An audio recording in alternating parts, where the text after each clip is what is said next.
Hello મિત્રો, જય શ્રી કૃષ્ણ. મારી હોમ કુકિંગ રસોઈની ચેનલમાં તમારું સ્વાગત છે. આજે હું સવાર સાંજનો એકદમ હેલ્ધી અને ટેસ્ટથી ભરપૂર એવો નાસ્તો મિક્સ વેજ રવા ઇડલીની રેસીપી શેર કરવાની છું, જે ઓછા સમયમાં સહેલી રીતે બની જાય તેવો નાસ્તો છે. આ રીતથી તમારી મિક્સ વેજ ઇડલી ઝટપટ અને સહેલી રીતે સુપર ટેસ્ટી બનશે. ચેનલ પર નવા હોવ તો જરૂરથી ચેનલ સબસ્ક્રાઈબ કરજો, જેથી મારા દરેક વિડીયોનું નોટિફિકેશન તમારા સુધી પહોંચશે.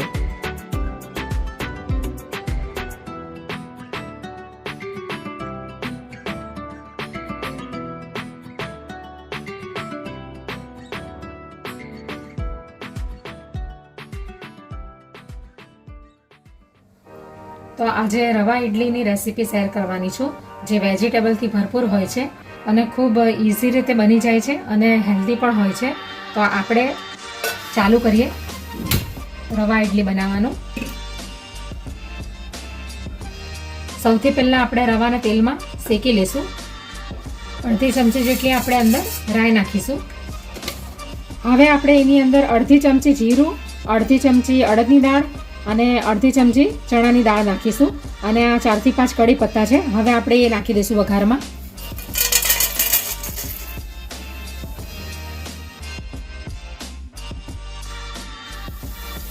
હવે આપણે અડધી ચમચી હિંગ નાખીશું અંદર. દાળ બરાબર શેકાઈ જાય, થોડી હલકી બ્રાઉન કલરની થાય ત્યાં સુધી આપણે એને શેકી લઈશું. હવે આપણે આ અંદર સૂજી નાખી દઈશું. આ 200 ગ્રામ જેટલી સૂજી છે. તમને જેટલી ક્વોન્ટિટીમાં બનાવી હોય એ પ્રમાણે ક્વોન્ટિટી લઈ લેવાની.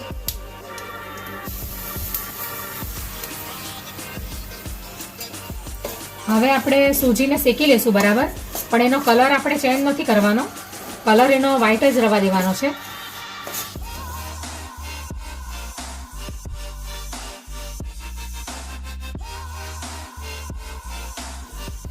આવી રીતે આપણે ધીમા તાપે સૂજીને શેકી લેવાની 2 થી 3 મિનિટ.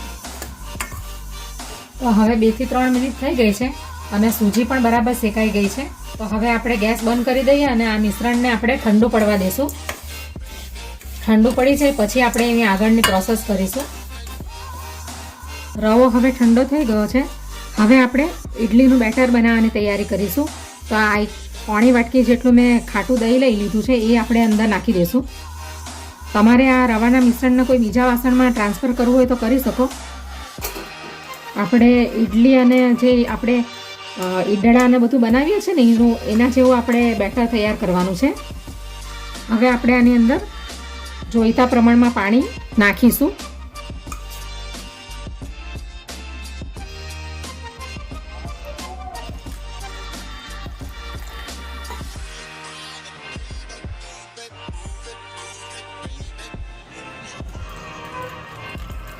એટલે લગભગ અડધા ગ્લાસ જેટલું પાણી આપણે અંદર નાખી દીધું છે, જેટલી જરૂર હતી એટલું.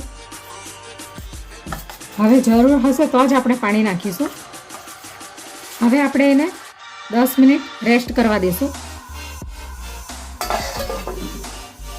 તો હવે 10 મિનિટ થઈ ગઈ છે.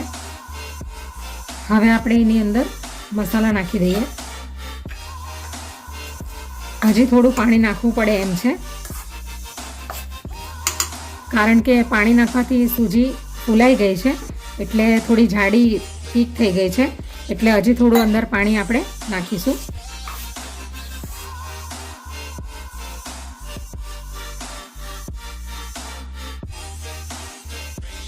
હવે આપણે એની અંદર સ્વાદ અનુસાર મીઠું નાખીશું. હવે કટ કરેલા આદુ મરચાં નાખીશું. એટલે 1.5 ઇંચનું આદું લઈ લીધું છે, જેને મેં ઝીણું ઝીણું કાપી લીધું છે, અને 2 નંગ મરચાં લઈ લીધા છે તીખા, એ આપણે અંદર નાખી દઈશું. હવે આપણે આ રવાની ઇડલીમાં થોડા આપણે વેજીટેબલ નાખીશું અંદર. તો આ અડધું કેપ્સિકમ છે, એને મેં ઝીણું ઝીણું કાપી લીધું છે, એ નાખી દઈશું અંદર.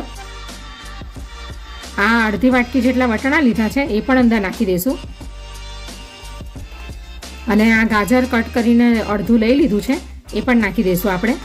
તમારે બીજા કોઈ વેજીટેબલ નાખવા હોય તો તમે નાખી શકો. 1 મુઠ્ઠી જેટલા ધાણા નાખી દઈશું. હવે મિક્સ કરી લઈશું બરાબર. હવે આપણે બરાબર મિક્સ કરી લેશું.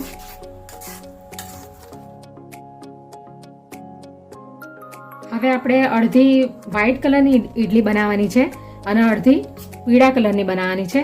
તો અડધું બેટર હું આ બાઉલની અંદર નાખી દઈશ. હળદર નાખીને પછી આપણે એને ઈડલીને સ્ટીમ કરીશું. તો આટલું બેટર મેં નાખી દીધું છે. હવે એને સાઈડ પર મૂકી દઈશું, પછી એનો ઉપયોગ કરીશું.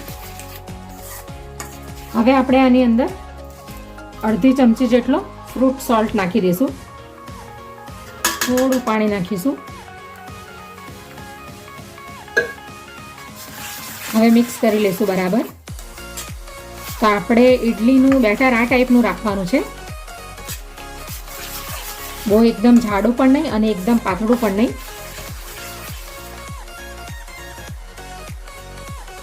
તો હવે રવા ઈડલીનું બેટર તૈયાર થઈ ગયું છે. તો હવે આપણે એને સ્ટીમ કરવાની તૈયારી કરીએ. તો આ ઈડલી બનાવવાની ડીશની અંદર મેં પહેલાંથી તેલને લગાવી દીધું છે બધા ખાનામાં.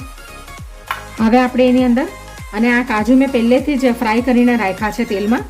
તો ઈડલીની અંદર આપણે આ કાજુ નાખીશું. તો આપણે એને આવી રીતે નાખીશું, આ રીતે નાખીશું આપણે. અને કાજુને આ ટાઈપના ફ્રાય કરવાના છે, ગોલ્ડન બ્રાઉન આ ટાઈપના. હવે આપણે એની ઉપર આ ઈડલીનું જે બેટર આપણે તૈયાર કર્યું છે રવાનું, એ આપણે નાખીશું.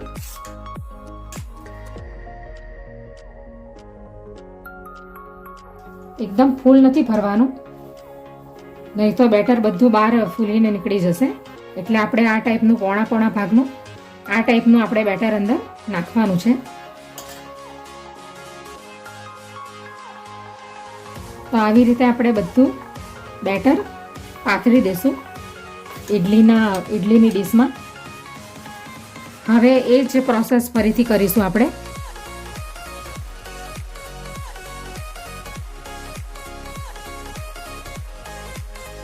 તો ઈડલી સ્ટીમ કરવા માટે તૈયાર છે, રવા ઈડલી. હવે આપણે રવા ઈડલીને સ્ટીમ કરવા માટે મૂકી દઈશું. તો હવે આપણે ઈડલીને સ્ટીમ કરવા માટે મૂકી દીધી છે સ્ટીમરમાં. તો હવે આપણે એને 10 મિનિટ સુધી સ્ટીમ થવા દેશું મીડિયમ ફ્લેમ પર. હવે 10 મિનિટ થઈ ગઈ છે. તો હવે આપણે ઈડલીને ચેક કરી લઈએ.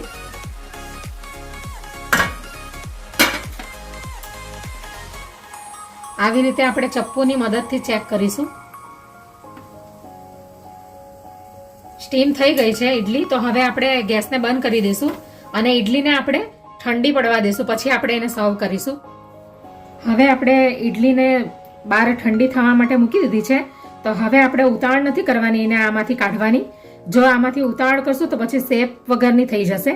એટલે આપણે એને ઠંડુ પડવા દઈશું ને પછી આપણે એને કાઢીશું.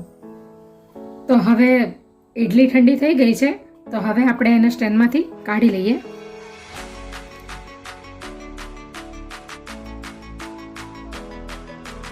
એકદમ સ્પોન્જી બની ગઈ છે. તો હવે આપણે એને ડીશમાં કાઢી લઈએ. તો હવે આપણે જે થોડુંક બેટર કાઢીને રાખ્યું છે સાઈડમાં, હવે આપણે એની અંદર આ હળદર નાખી દઈશું અને આપણે પીળા કલરની પણ ઈડલી બનાવીને તૈયાર કરી લઈશું. મિક્સ કરી લઈશું આપણે. એટલે તમે બેવ ટાઈપની ઈડલી તૈયાર કરી શકો, વ્હાઈટ કલરની પણ અને યલો કલરની પણ.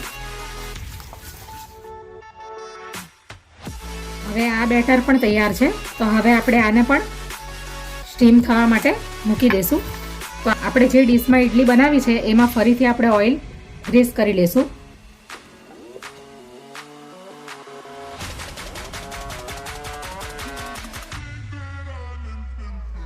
ફરીથી આપણે અડધી ચમચી જેટલો ઈનો નાખી દઈશું.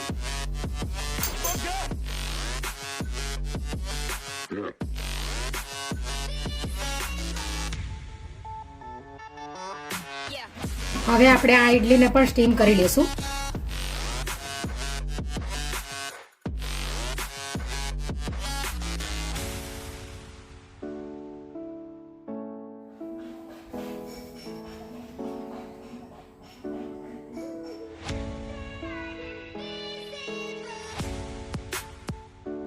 તો પીળા કલરની ઇડલી પણ તૈયાર થઈ ગઈ છે. હવે આપણે એને એક ડીશમાં કાઢી લઈશું.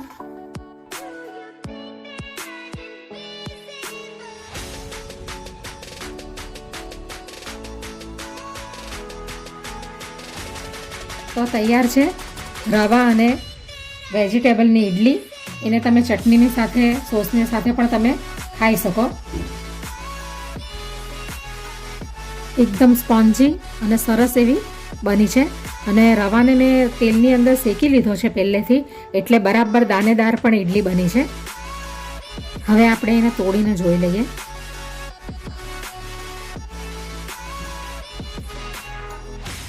આ ઇડલી ખાવામાં સરસ એકદમ ટેસ્ટી લાગે છે અને એકદમ હેલ્ધી પણ હોય છે.